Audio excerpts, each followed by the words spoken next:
नमस्कार दोस्तों, आप सभी का स्वागत है एक बार फिर से अपने चैनल भक्ति की शक्ति में। तो दोस्तों आज सुनते हैं श्री सत्यनारायण कथा के द्वितीय अध्याय को। जी बोले, हे ऋषियों, जिसने पहले समय में इस व्रत को किया था उसका इतिहास कहता हूँ, ध्यान से सुनो।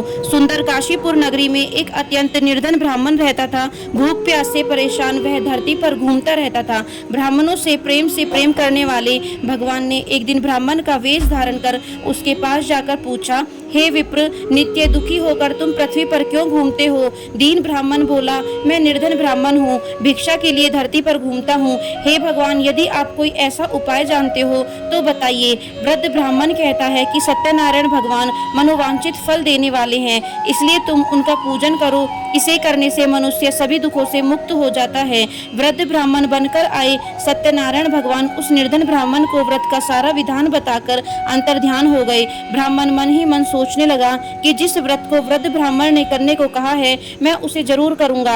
यह निश्चय करने के बाद उसे रात में नींद नहीं आई। वह सवेरे उठकर सत्यनारायण भगवान के व्रत का निश्चय कर भिक्षा के लिए चला गया। उस दिन निर्धन ब्राह्मण को भिक्षा में बहुत धन मिला, जिससे उसने बंधु बांधवों के साथ मिलकर श्री सत्यनारायण भगवान का व्रत संपन्न किया। भगवान सत्यनारायण का व्रत संपन्न करने के बाद वह निर्धन ब्राह्मण सभी दुखों से छूट गया और अनेक प्रकार की संपत्तियों से युक्त हो गया।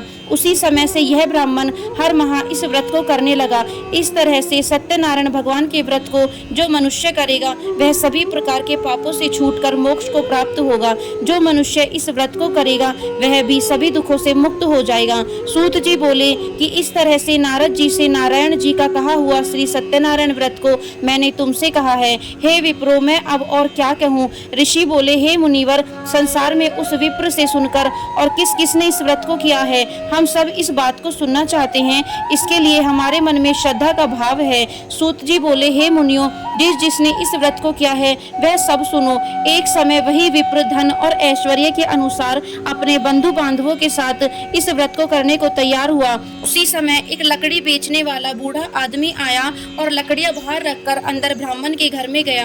प्यास से दुखी वह लकड़हारा उनको व्रत करते देख विप्र को नमस्कार कर पूछने लगा कि आप यह क्या कर रहे हैं तथा इसके करने से क्या फल मिलेगा, कृपया मुझे भी बताएं। ब्राह्मण ने कहा कि सब मनोकामनाओं को पूरा करने वाला यह सत्यनारायण भगवान का व्रत है। इनकी कृपा से ही मेरे घर में धन धान्य आदि की वृद्धि हुई है। विप्र से सत्यनारायण व्रत के बारे में जानकर लकड़हारा बहुत प्रसन्न हुआ।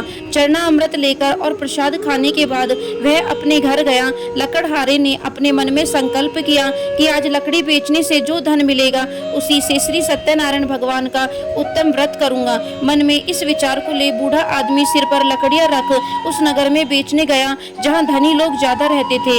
उस नगर में उसे अपनी लकड़ियों का दाम पहले से 4 गुना अधिक मिलता है। बूढ़ा प्रसन्नता के साथ दाम लेकर केले, शक्कर, घी, दूध, दही और गेहूं का आटा ले और सत्यनारायण भगवान के व्रत की अन्य सामग्रियां लेकर अपने घर को गया। वहां उसने अपने बंधु बांधवों को बुलाकर विधि विधान से सत्यनारायण भगवान का पूजन और व्रत किया।